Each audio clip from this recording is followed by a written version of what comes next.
मेरे पास सबसे ज्यादा रिक्वेस्टेड जो क्वेश्चन आया है वो ये है कि भैया आपके according most perfect bowling action कौन सा रहा है। तो जी हाँ, आज हम करने वाले हैं one of the most perfect नहीं, most perfect bowling analysis of all time. जी हाँ, मैं बात कर रहा हूँ ब्रेट ली की। ब्रेट ली का bowling action text book perfect bowling action रहा है। इसका मतलब ये है कि इनका एक्शन इतना ज्यादा परफेक्ट है कि अगर आपको किसी फास्ट बॉलर का बॉलिंग एक्शन उठाकर कंपेयर करना है एक बेंचमार्क के लिए, तो आप हमेशा ब्रेट ली का बॉलिंग एक्शन चूज कर सकते हैं। तो सबसे पहले मैं यहाँ पर आपको एक चीज बताना चाहता हूँ कि ब्रेट ली के करियर में जो है दो फेसेस रहे। एक फेस जहां पर इनका बॉलिंग एक्शन उतना परफेक्ट नहीं था, जो कि इनका इनिशियल स्टेज ऑफ करियर था, और दूसरा फेज था जहां पर ये अपने करियर के पीक पर थे, जहां पर इन्होंने सबसे ज्यादा तेज बॉलिंग की हुई है। तो सबसे पहले हम इनके करियर का जो स्टार्टिंग वाला बॉलिंग एक्शन था उसको समझेंगे। अब आप जैसा कि देख पा रहे हो कि ब्रेट ली का जो बॉलिंग एक्शन था वो काफी ज्यादा डिफरेंट था जब इन्होंने अपना करियर स्टार्ट करा था कंपेयर टू जब ये अपने करियर के पीक पर थे। देखिए, ब्रेट ली ने जब अपना डेब्यू करा था तब वो कुछ की अट्रैक्टर तो ऑलरेडी हिट करते थे and he used to bowl around 135-140 kilometre pace on an average basis. लेकिन कुछ की अट्रैक्टर्स पे जो है ये काफी ज्यादा पेस लूज करते थे और उसमें से एक है इनका लोड अप। आप देख सकते हो कि ब्रेट ली का जो लोड अप था वो इनके अबव द शोल्डर रहा करता था। इसका मतलब ये है कि इनका जो बॉलिंग आर्म है वो काफी ज्यादा डिले हुआ करता था। अब इस एक्स्ट्रा डिले बॉलिंग आर्म के साथ ये प्रॉब्लम थी कि ये जो है नॉन बॉलिंग आर्म के साथ सिंक्रोनाइज नहीं करता था। इसका मतलब ये है कि ब्रेट ली अपनी स्टार पोजीशन को हिट नहीं कर पाते थे। अल्टीमेटली जो है इनकी बॉडी जो है लेफ्ट साइड बहुत ज्यादा कोलैप्स करती थी और डीलोड पोजीशन के पॉइंट पर जो है इनकी बॉडी लेटरल फ्लेक्शन क्रिएट करती थी। अब ब्रेट ली जो है शुरुआत से एक स्मार्ट बॉलर रहे हैं और इन्होंने काफी अच्छे कोचेस के साथ भी वर्क किया है and definitely with lot of trials and experiment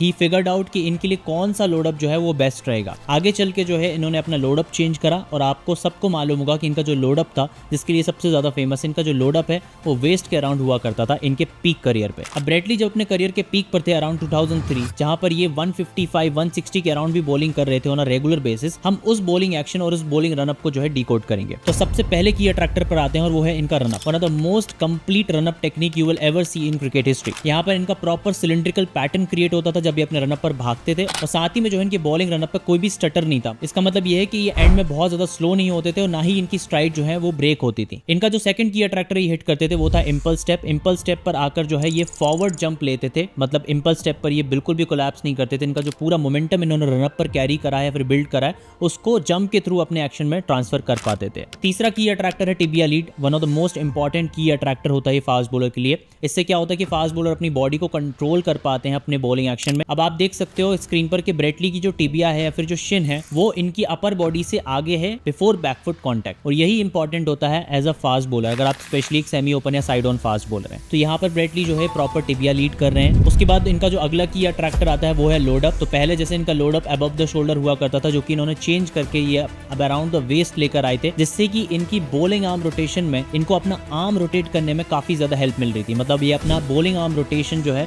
काफी क्विक कर पा रहे थे, जिसके कारण जो है इनका नॉन बॉलिंग आर्म और बॉलिंग आर्म सिंक्रोनाइज हो पा रहा था और साथ ही में जो है एक प्रॉपर स्टार पोजीशन क्रिएट कर पा रहे थे। अब फिफ्थ और इंपॉर्टेंट की अट्रैक्टर था वो था इनका बैकफुट कांटेक्ट। इसका मतलब ये है कि ब्रेट ली अपने बॉडी वेट का 15 टाइम्स वेट लेकर जो है अपने बैकफुट पर लैंड कर रहे थे, लेकिन आप नोटिस कर पाएंगे कि ब्रेट ली जब अपने करियर के पीक पर थे तो इनका जो बैकफुट है वो कितना ज्यादा स्टिफ होता था। स्टिफ मतलब यहाँ पर स्टिफ लैंडिंग होती थी। इसका मतलब ये है कि अपने बैकफुट से जो है क्विकली मूव कर पाते थे अपने हिप टू शोल्डर सेपरेशन पर। और यही आता है इनका सिक्स्थ और सेवंथ की अट्रैक्टर। इनका सिक्स्थ की अट्रैक्टर होगा non bowling arm, proper use of non bowling arm, जहां पर ये अपने नॉन बॉलिंग आर्म का प्रॉपर यूज करते थे। नॉन बॉलिंग आर्म जो है इनका प्रॉपरली ऊपर जाकर इनकी पूरी साइक्लिक मूवमेंट को जो है कैरी करता था, और साथ में जो है ये इसी पॉइंट पर हिप टू शोल्डर सेपरेशन भी कर पाते थे, जो कि काफी ज्यादा सिमिलर है स्टार पोजीशन से। इसका मतलब ये है कि अगर किसी बॉलर की बॉलिंग एक्शन में हिप टू शोल्डर सेपरेशन है तो उनकी स्टार पोजीशन बनने के चांसेस भी ज्यादा होते हैं। सो Brett Lee has the most perfect hip to shoulder separation when it comes to a semi side on fast bowler. और इसके बाद जो है जैसे कि मैंने ऑलरेडी शेयर करा है कि proper synchronisation of non bowling arm and bowling arm. और इसके बाद इनका अगला की अट्रैक्टर आता है वो है डीलोड पोजीशन। अब डीलोड पोजीशन पर आप देख सकते हो कि ब्रेट ली का जो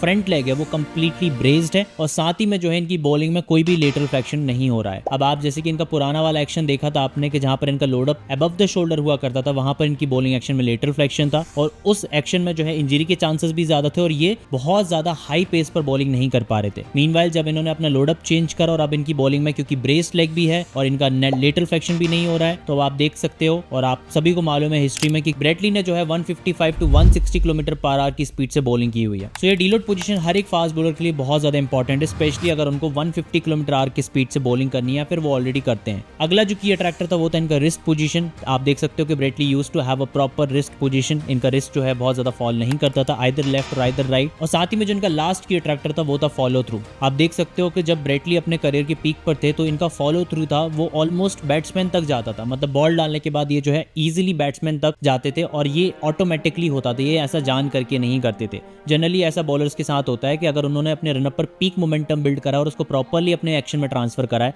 तो उनका जो फॉलो थ्रू है वो भी काफी ज्यादा लंबा होता है। सो ये थे गाइस ऑलमोस्ट 10 to 11 की अट्रैक्टर्स जो कि ब्रेटली के बॉलिंग एक्शन में थे। इसलिए ही इनका जो बॉलिंग एक्शन है one of the most perfect या फिर आप बोल सकते हो मोस्ट परफेक्ट बॉलिंग एक्शन रहा है ऑफ ऑल टाइम, क्योंकि इनके बॉलिंग एक्शन में ऐसा कोई भी पॉइंट नहीं बचा था कि जहां पर ये इंप्रूवमेंट कर सकते थे। He has that perfect bowling action of all time. और इसमें मेजर जो क्रेडिट है वो उनके कोचेस को जाता है या फिर उनको जाता है, क्योंकि उन्होंने सही टाइम पर जो है अपना एक्शन को मॉडिफाई करा, चेंज करा और हिस्ट्री क्रिएट की second fastest ball of all time डालते हुए। अगर आपको वीडियो अच्छा लगा है तो प्लीज कमेंट में अपना फीडबैक जरूर दीजिएगा और अगर आपको कोई क्वेश्चन होता है तो आप वो भी पूछ सकते हैं। मैं कोशिश करूंगा कि मैं आपके सारे क्वेश्चन का आंसर करूं। अब मिलते हैं गाइस हमारी नेक्स्ट वीडियो में, तब तक के लिए गुड बाय एंड जय हिंद।